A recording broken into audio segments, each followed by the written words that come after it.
Hola, ¿cómo están? El día de hoy vamos a trabajar un tema importante para estos procesos de inclusión y tiene que ver con el diseño universal para el aprendizaje.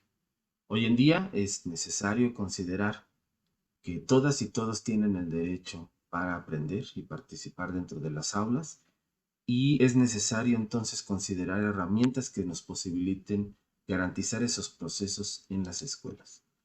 Por ello, la importancia de hablar hoy del diseño universal para el aprendizaje y vamos a retomar algunos elementos necesarios para entender cómo se trabaja esto. Pero primero tenemos que pensar en cómo ha transitado esta educación para todos, cómo la hemos venido mirando, cómo la hemos venido entendiendo en cuanto a las formas de trabajo que se tienen que ir haciendo en la escuela.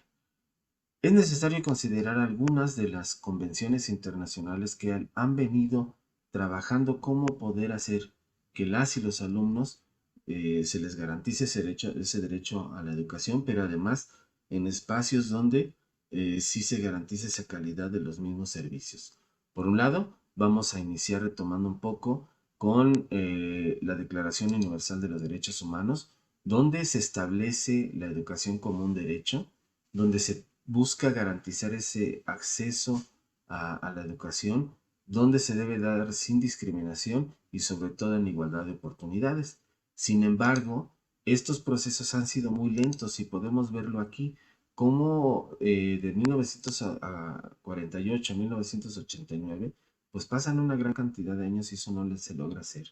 Y entonces se tienen que ir integrando otros elementos y en la Convención sobre los Derechos de los Niños se garantiza o se tiene que garantizar no nada más que el alumno esté en la escuela, sino se empieza a pensar en ese ejercicio de calidad donde se deben además de desarrollar los talentos de cada persona y su aprendizaje. Y eso, pues reafirmando lo visto en 1948. Para 1990 en la educación para todos existen y surgen otras recomendaciones que van a ir haciendo que ese derecho a la educación se vaya garantizando y por tanto se tiene que pensar en universalizar ese acceso a la educación básica para reducir desigualdades y suprimir esa discriminación. ¿Sí? Estas dos situaciones que son de las posibilidades o no que surgen en la escuela para garantizar ese aprendizaje, principalmente de aquellos grupos que se encuentran en una situación de vulnerabilidad. Y es ahí donde ponemos que tener el foco, ¿no? En la Declaración de Salamanca para 1994, las escuelas deben de recibir y acoger a todos los alumnos independientemente de su condición personal. Discapacidad, ser grupo de aptitudes sobresalientes, niño de la calle, minorías étnicas, pertenecer a estas minorías lingüísticas o culturales y o de zonas desfavorecidas o que son marginadas. Entonces, aquí vamos viendo en esa evolución de garantizar el derecho a la educación, no nada más implica que estén ahí, sino es como se ratifica en este último punto, el prestar atención a las alumnas y alumnos que están en una situación de vulnerabilidad o requieren de necesidades específicas de aprendizaje. Ojo, en esa ratificación de educación para todos en 2015 se busca estos elementos que hoy debemos de tener muy presentes. Y bueno, también es importante mencionar que Alba Pastor nos comparte que en todos estos años de ir buscando esa educación inclusiva, pues realmente y tristemente lo consolidado es en muchos aspectos, es que no ha habido, o esos alumnos que están en la escuela hoy en día, no han recibido esos cambios organizativos ni didácticos ni en la formación docente para poder consolidar este proceso. Y además no se fueron o no fueron acompañándose estos elementos, ¿no? Cambiar esa forma de organización, ir buscando estrategias y herramientas didácticas y la formación docentes no se fueron produciendo de manera eh, paralela en todo este proceso y eso hoy representa una gran dificultad.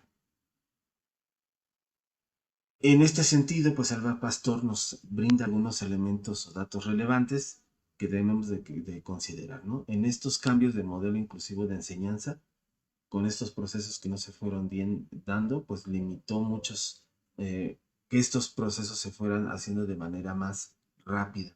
Y además, el día de hoy, con esa diversidad existente en las aulas, pues también ha limitado muchas, muchas de las tareas del docente por esos aspectos que hemos venido comentando, ¿no? Esa falta de cambios didácticos y curriculares que también no han favorecido, y también en lo que tiene que ver con la organización de la escuela, ¿no? Cómo agrupamos, cómo trabajamos con las y los alumnos, ¿no? La distribución de tiempos y los espacios, cómo los hacemos más flexibles y diversificados para dar una respuesta educativa a todas y todos los alumnos. Y esto además acompañado de esa falta de formación de las competencias docentes por lo ya referido. Y esto no nada más tiene que ver cómo la escuela se ha adaptado o ajustado a esas necesidades de cambio, sino que también cómo los adultos, cómo los docentes pensamos en la población diversa, ¿no? Pensamos en esas alumnas y alumnos que por su propia condición personal o por otras diversas causas, pues no aprenden o no desarrollan aprendizajes en el mismo grado que otros. Y eso, además de ser una pregunta para el maestro, pues también en la forma en cómo le da respuesta, también eso puede representar o no un avance o que se garanticen esos derechos de las y los alumnos. Entonces, como un factor que limita ese aprendizaje y participación y que en algunos casos genera barreras, pues son los discursos de docentes y de la comunidad, ¿no? Por ejemplo, que los estudiantes no se esfuerzan, que no tienen interés y que en el caso de la discapacidad, pues estas niñas y niños no dan para más. Los enfoques tradicionales a veces también refieren que el alumno es la causa del fracaso escolar. Ese también, enfoque tradicional también no ayuda mucho a que la escuela reconozca cómo puede hacerse parte del problema o parte de la solución, y también el cómo nosotros tenemos o no, o le brindamos la posibilidad a los niñas y niños, ¿no? Porque en esa limitación que nosotros tenemos de los alumnos para el desarrollo de conocimientos y estrategias, pues también puede limitar mucho esa participación, ¿no? Esas expectativas que no tenemos de ellos o generamos expectativas de fracaso, pues también eso va a ser otro elemento que genere barreras para el aprendizaje y participación en las escuelas. Muy bien, entonces ya entrando más en sintonía, tenemos que entender que este marco de trabajo, que es el diseño universal para el aprendizaje, surge de una gran idea que se fue trabajando en los 70s, 80s, ¿no? Con Ron Mays, que era un arquitecto en Estados Unidos, que empezó a pensar en que todas y todas las personas debían de tener el acceso a los espacios públicos, a los edificios, y entonces este concepto del diseño universal se refiere al ámbito de la accesibilidad arquitectónico.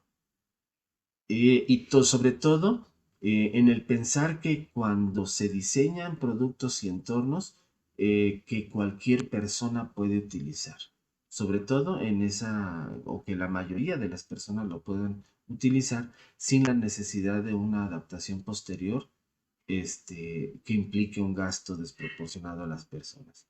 Entonces, esta idea de poder transformar o de poder hacer que las personas puedan acceder a los espacios públicos, a los edificios, y nace de esa parte arquitectónica y que además si se convierte en una ley mundial, donde todos los espacios públicos tienen que garantizar el acceso de todas las personas, pues entonces se retoma para el ámbito de la educación.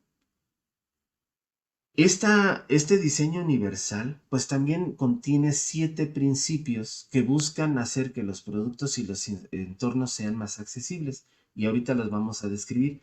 Estos 7 principios se retoman para la parte educativa. ¿Y en qué consisten?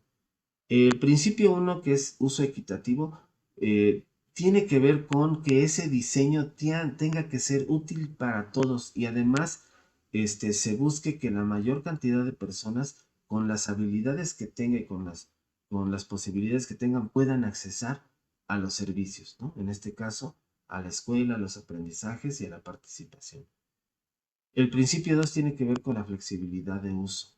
Ese diseño tiene que ser adaptado a la amplia gama de preferencias y habilidades que existen en las personas. Y si hablamos de las aulas, pues tiene que adaptarse a todo a lo que ocurre ahí. El uso sencillo e intuitivo, bueno, pues tiene que ver con el diseño. Tiene que ser fácil de entender independientemente de las experiencias, de los conocimientos, de las habilidades lingüísticas o los niveles de cada uno de los usuarios. ¿Sí? Entonces, ese uso sencillo y intuitivo tiene que ser fácil de entender para todos. El 4, el principio 4 es la información perceptible y tiene que ver con que ese diseño debe de debe de comunicarse de manera efectiva a los usuarios, independientemente del ambiente, de la cultura y de las habilidades sensoriales con las que cuenta el alumno. Entonces, la información que se le brinde a las personas, a todas, tiene que llegar independientemente de su condición personal. También hay otro principio que es la tolerancia al error y bueno, en el diseño se pretende minimizar el peligro y consecuencias negativas, sobre todo de acciones accidentales o involuntarias que puedan poner a una persona en una situación, pues no nada más de peligro, sino también en una situación donde no logre aprender y no logre participar de manera accesible en muchos sentidos. El principio 6 tiene que ver con el bajo esfuerzo físico. El diseño debe ser usado de forma cómoda y eficiente con el mínimo esfuerzo para todos. O sea, todos los alumnos o todas las acciones que se desarrollan, por ejemplo, en el salón, tienen que garantizar un mínimo esfuerzo físico para las personas. Por ejemplo, cuando tenemos una persona con discapacidad motriz, pues a veces queremos que dé una respuesta de terminar una o dos cuartillas al igual que todos sus compañeros. Y ese esfuerzo físico a veces innecesario, pues también entonces puede generar que esas personas sean excluidas o se atiendan sin igualdad de oportunidades. Entonces, ojo también en ese punto. Y el último que tiene que ver con las dimensiones que permitan un uso adecuado. Entonces, este diseño tiene que implicar que se realicen adaptaciones o adecuaciones necesarias, que se adapten a las personas cuando esos otros principios o los principios anteriores se aplicaron y no fueron suficientes en esa respuesta educativa o en esa respuesta de las necesidades específicas de los alumnos. Entonces, estos 7 principios van a ser muy importantes para el diseño universal para el aprendizaje. Incluso tendríamos que pensar si estos 7 principios los podemos garantizar de nuestra planeación didáctica y que de veras se esté dando una respuesta para todos nuestros alumnos. Muy bien, entonces en estos puntos pues tenemos que pensar entonces qué es el diseño universal para el aprendizaje. Y bueno, ya mencionamos que este diseño universal pues parte de un movimiento que ha criticado a lo largo del tiempo modelos que son uniformes, modelos tradicionales que no se han venido adaptando a las nuevas realidades y además donde se imponen barreras que no hacen accesibles ni los servicios ni los entornos, ¿no? Los servicios, si hablamos de la escuela, bueno, pues el aprendizaje, la participación y esa permanencia en la escuela. Rossi Meyer en 2002 definen el diseño universal para el aprendizaje como un conjunto de principios que se basan en esos resultados de las investigaciones, y ahorita vamos a ver cuáles, y que proporcionan un marco para utilizar tanto la tecnología para poder maximizar, perdón, las oportunidades de aprendizaje para todos los estudiantes en el aula. Entonces, aquí está la definición del diseño universal para el aprendizaje y vamos a ver en qué se apoya el diseño universal. Bueno, primero, en los avances de las neurociencias, porque también es una base bastante importante que retoma el diseño universal para el aprendizaje, el aporte de las tecnologías de la información y la comunicación, las evidencias de la investigación en la educación y la práctica educativa, y bueno, también el planteamiento de la psicología cognitiva, ¿no? De autores como Vygotsky, Brunner, Bloom, Gardner y Novak, que hoy no lo vamos a profundizar, pero son donde se apoya el diseño universal para el aprendizaje para este logro. Y bueno, el diseño universal para el aprendizaje se divide en 3 redes muy necesarias, ¿no? En este caso vamos a hablar de las redes afectivas que tienen que ver con el porqué del aprendizaje. Y bueno, este también obedece a uno de los principios del diseño universal para el aprendizaje, que es proporcionar múltiples formas de compromiso. Y aquí lo que se trata es proporcionar múltiples formas de implicación para el aprendizaje. ¿Cómo hacemos en el aula para que nuestros alumnos no nada más estén motivados y no nada más les generemos la curiosidad para aprender, sino también reconozcan y adquieran ese compromiso para aprender y participar en la escuela? Y ¿dónde se localiza? Porque aquí estamos hablando de las neurociencias, del conocimiento del cerebro, y dónde se ubican estas redes afectivas. Bueno, pues se encuentran aquí como lo vemos en la imagen, en la parte central del cerebro, que es nuestro sistema límbico. Aquí podemos encontrar también otros elementos, ¿no? Que están de este lado, como es el hipocampo, que se encarga de la memoria, de la orientación espacial, la amígdala, que es un elemento importante para el reconocimiento y almacenaje de las emociones, y ahí se encuentra nuestra memoria emocional. También el tálamo, que nos sirve como filtro de este proceso, y el hipotálamo, que nos regula varios elementos hasta para garantizar nuestra vida, ¿no? Como es regulación del apetito, el sueño, la temperatura.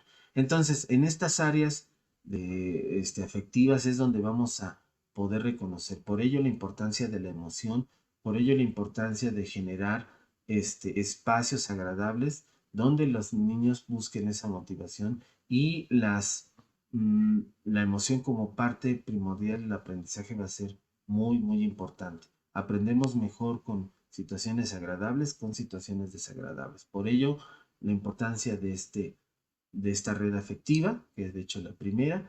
También otra red de reconocimiento, que es el que del aprendizaje. Y en cuanto al diseño universal para el aprendizaje, es el principio de proporcionar múltiples formas de representación. ¿Y en qué consiste? En generar acciones y recursos que garanticen el acceso de la información de nuestras niñas y niños en el aula.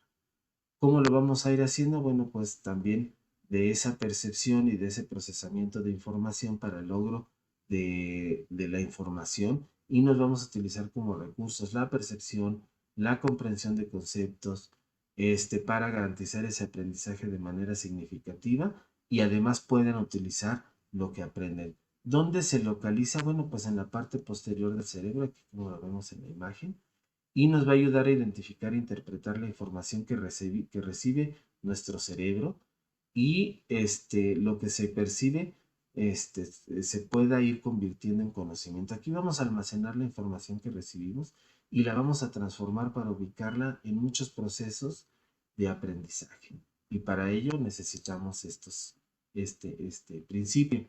Otro es el de las redes estratégicas, que es el cómo del aprendizaje. Y aquí lo que se intenta como principio del diseño universal para el aprendizaje es proporcionar múltiples formas de acción y expresión, ¿sale?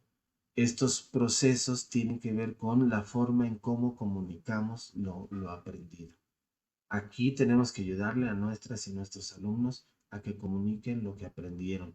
Son procesos de interacción con la información y la forma de expresar los aprendizajes. ¿Dónde se localizan? Bueno, pues en la parte frontal del cerebro, y aquí es donde se encuentran esos procesos de planificación, de gestión, de ejecución de los procesos de aprendizaje, y bueno, también nos ayudan a la autorregulación de la conducta. En este caso, si hablamos de esas redes también de autorregulación, bueno, pues encontraremos el conocimiento, la activación cognitiva y además en la parte emocional. Son elementos que tenemos que ir considerando. Recordemos ahorita que este es un eh, recorrido general para irlo trabajando. Y bueno, aquí encontraremos de manera general cómo se encuentra organizado el diseño universal para el aprendizaje. Esta es la versión 2.2 que podemos encontrar en el CAST, que es quien desarrolla este marco de trabajo. Y este mapa que nos va a ayudar a entenderlo, tenemos que trabajarlo en otra sesión para irlo desglosando, pero nos va a hablar de los principios, que aquí los tenemos, son los títulos que vienen aquí arriba. Son 3 principios del diseño universal para el aprendizaje: proporcionar múltiples formas de compromiso, proporcionar múltiples formas de representación y proporcionar múltiples formas de acción y expresión. Cada principio también tiene pautas, que son como las que están aquí, estos subtítulos. Estas pautas nos van a ayudar a poder identificar qué es lo que queremos trabajar. En este caso, tenemos estas pautas eh, en el de las redes afectivas, como son proporcionar opciones para captar el interés, proporcionar opciones para mantener el esfuerzo y la perseverancia, y proporcionar opciones para la autorregulación. Entonces, de acuerdo a las necesidades de nuestro grupo o de nuestros alumnos, pues podemos nosotros elegir qué pautas nos van a ayudar a esta tarea. En cuanto a la representación, tenemos otras 3 pautas: proporcionar opciones para la percepción, proporcionar opciones para el lenguaje y los símbolos, y proporcionar opciones para la comprensión. Y en cuanto a la acción y expresión, que es el otro principio, bueno, pues también encontraremos proporcionar opciones para la acción física, proporcionar opciones para la expresión y la comunicación, o proporcionar opciones para la función ejecutiva. Es necesario que nosotros conozcamos a nuestro grupo y además de trabajar los principios, pues estas pautas a partir de esas necesidades nos van a ayudar a reconocer qué es lo que necesitamos. Y los puntos de control, que son estas ideas que vienen aquí, nos van a ayudar a identificar qué acciones tenemos que trabajar para poder favorecer el aprendizaje de nuestros alumnos. Por ejemplo, si hablamos de este principio de compromiso y la pauta de captar el interés, pues entonces aquí nos van a dar opciones de trabajo que nosotros podemos buscar para poder incluirla en nuestras actividades de aprendizaje. Por ejemplo, optimizar las selecciones individuales y la autonomía, optimizar la relevancia, el valor y la autenticidad, o minimizar las amenazas y distracciones. Y aquí también podemos encontrar algunas acciones que podemos desarrollar dependiendo la necesidad que tengamos. Si hablamos del principio de representación en cuanto a proporcionar opciones para el lenguaje y los símbolos, pues a lo mejor aquí hay otros puntos de control, como son aclarar el vocabulario y los símbolos, y aquí nos van a dar ideas de eh, qué materiales podemos utilizar para que el vocabulario y los símbolos sea accesible para todos nuestros alumnos, para aclarar la sintaxis y la escritura, para apoyar la decodificación de textos, algunos planteamientos matemáticos o símbolos. Entonces, dependiendo las necesidades de nuestros alumnos, nosotros aquí con el diseño universal para el aprendizaje, con los puntos de control, pues nos van a ayudar a encontrar la respuesta que necesitan nuestros alumnos, ¿no? Para poder acceder al aprendizaje. Entonces, de manera general, este sería como el mapa del diseño universal que tenemos que profundizar, pero sí nos da una idea de cómo podemos ir trabajando estos elementos. Cuando hablamos de compromiso, hablamos de, para ir resumiendo, tiene que ver con las emociones, tiene que ver en cómo garantizamos que el alumno esté motivado, le generemos la curiosidad y tenga y adquiera el compromiso y la autorregulación para poder aprender. En la representación es la forma en cómo hacemos llegar el aprendizaje a nuestros alumnos, qué materiales, qué estrategias vamos a utilizar para garantizar ese acceso al conocimiento. Y en cuanto a la acción y expresión es cómo garantizamos o cómo ayudamos al alumno que exprese lo que aprendió. ¿Sí? Eso es muy importante. Esas serían esas tres principios del diseño universal para el aprendizaje. Y bueno, tenemos que hablar también de algunos componentes del diseño universal y tenemos que hablar de que cuando hablamos de objetivo, tenemos que o debemos de tener expectativas de aprendizaje claras para el alumno. También cómo vamos a representar esos conocimientos, los conceptos y las habilidades que todos los alumnos deben dominar. Y tenemos que pensar en las posibilidades que tenemos que desarrollar en los alumnos que requieren más apoyo para que también logren tener objetivos de aprendizaje a partir de las situaciones reales y a partir de cómo nosotros como escuela generamos posibilidades para que esto ocurra. También los métodos. Es importante que como docente en las decisiones que tomamos debemos de considerar los enfoques con los que nos vamos a apoyar para el logro de aprendizajes, los procedimientos o rutinas de enseñanza que nos van a ayudar a acelerar o mejorar ese aprendizaje, que implica que como docente tengamos metodologías o conocimiento de como, metodologías que con enfoques que ayuden a ese aprendizaje de todos los alumnos y además tiene que considerar en la implementación de métodos el conocimiento que tenemos del alumno, ¿sí? Y también de cómo está nuestro entorno, cómo está nuestro ambiente de aula, cómo es el clima de trabajo que nosotros generamos. Y además también el uso de materiales, que son los medios que nos van a ayudar a presentar los contenidos de aprendizaje y garantizar que los alumnos demuestren sus conocimientos. Y ahí debemos de considerar tanto esa variabilidad de saberes que existen en el salón, pero también la flexibilidad que nosotros tenemos que contar para poder hacer que todos nuestros alumnos participen. ¿Con qué fin? Bueno, pues transmitir el conocimiento conceptual, donde tenemos que ofrecer múltiples medios en que los niños adquieran el conocimiento. También el aprendizaje estratégico, qué herramientas y qué apoyos no vamos a usar o tenemos que apoyarnos para que los alumnos accedan, puedan analizar, puedan organizar, puedan sintetizar y puedan demostrar cómo entendieron ese contenido y luego cómo representan el aprendizaje de eso. Y bueno, otro punto es qué implicaciones en el aprendizaje tienen que haber y sobre todo las alternativas en esa elección de contenidos que nosotros hacemos, cuáles van a ser los niveles de apoyo que necesitan dependiendo de las necesidades específicas de cada niño, los desafíos en los que vamos a poner a los alumnos y las opciones que debemos promover para mantener ese interés y esa motivación de nuestros estudiantes. Entonces, ese es el reto que tiene este componente y ahí es donde tenemos que también poner mucho ojo.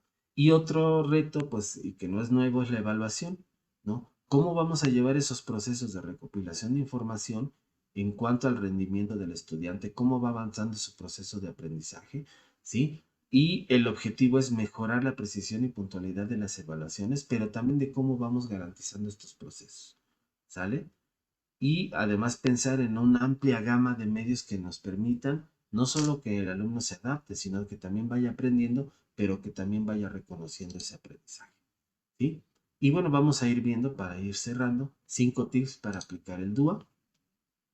Primero, preguntarnos, ¿qué tenemos que evaluar en la escuela? Y para ello, en esos trabajos que hacemos, en ese diseño que planteamos de planeación, ¿qué vamos a evaluar? Bueno, pues tenemos que tener claros los objetivos y los contenidos educativos, ¿sale? Eso es muy importante y ya lo mencionamos hace un momento. ¿Para quién es esa planeación? ¿Para quién planificamos?